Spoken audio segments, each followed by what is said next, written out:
Ready? Yeah. Okay. A reading from the Holy Gospel according to Matthew. The harvest is abundant, but the laborers are few. So ask the master of the harvest to send out laborers for his harvest.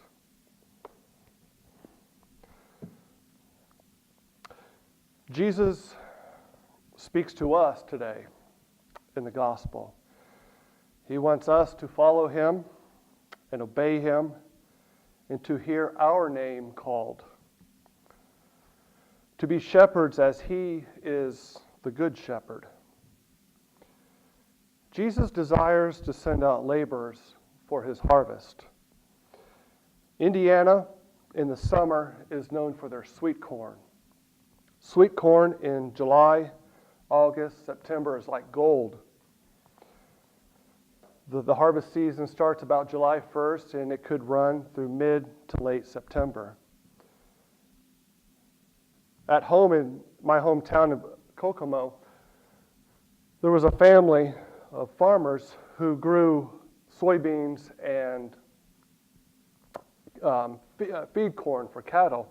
They got together as a family and decided to plant acres and acres of sweet corn and sell. They marketed this, and they were able to sell to locally to vegetable stands and also commercially to grocery stores in Kokomo and Indianapolis. So they came up with a small business called the Farmer's Dozen. A Farmer's Dozen is 14. They hired 14 laborers to manually pick sweet corn over the summer. And as you would start early in the morning, about 6 o'clock in the morning, you would wear long sleeves, long pants, boots, a hat, long sleeves, because in the morning, these rows of corn would have dew on the leaves, and short sleeves could either cut or scrape your arms. A hat because there's nothing out there in the middle of the cornfield to shield you from the sun. And so it could get hot midday. And we picked only the best sweet corn to be shipped.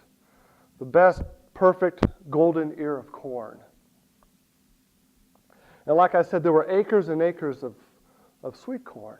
It just rows and rows and rows, and you'd pick sweet corn and all day. And you could be out in the acres picking sweet corn and look around you and see nothing but the corn stalks. No farmhouse, no barn. You were in the middle of a cornfield picking sweet corn.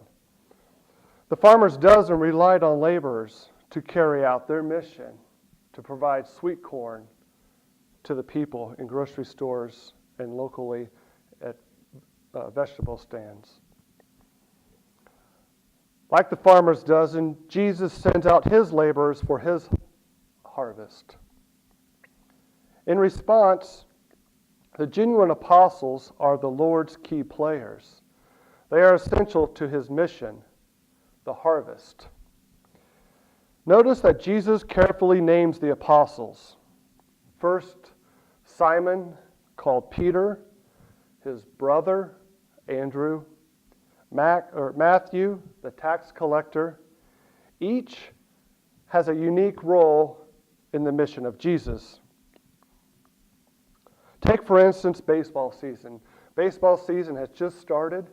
We're a month into baseball. Let's look at the uniqueness of the players of a baseball team. You have to have a pitcher. A pitcher has to be able to throw strikes, to strategically throw pitches, a fastball, curveball, changeup, all sorts of different pitches in his repertoire. A catcher geared up with a face mask, chest protector, knee guards, a catcher's mitt. He catches all the pitches of the pitcher, frames the pitches so hopefully the umpire calls a strike, throws out base runners who are trying to steal second, third. A shortstop is the leader of the infield.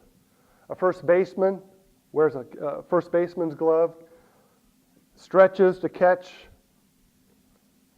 throws, to try to get the runners out. The center fielder is the leader of the outfield.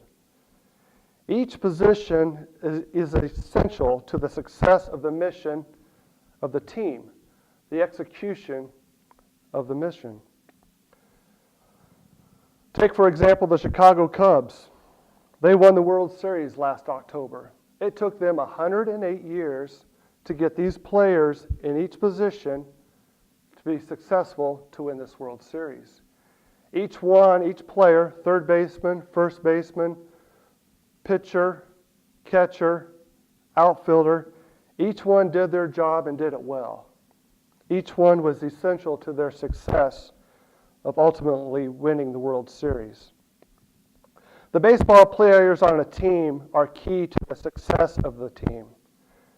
In the same way, the apostles are essential to Jesus' mission, the harvest, because discipleship involves mission.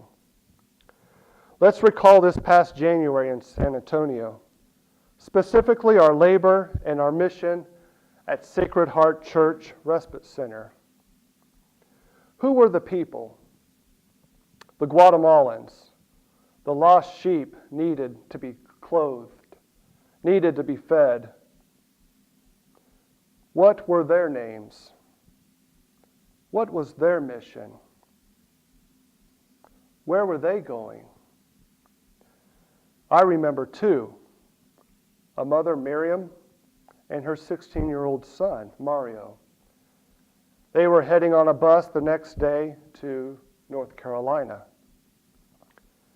We together were laborers in the harvest of our God, a harvest at Sacred Heart Church in McAllen, Texas, a harvest that is abundant and constant.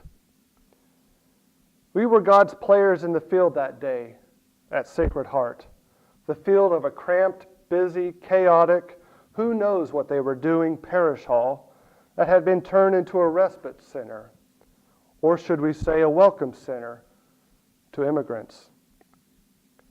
The kingdom of heaven is truly at hand when the harvest is ready and the immigrant is welcomed. Discipleship involves mission. Without cost, you have received, and without cost, you are to give.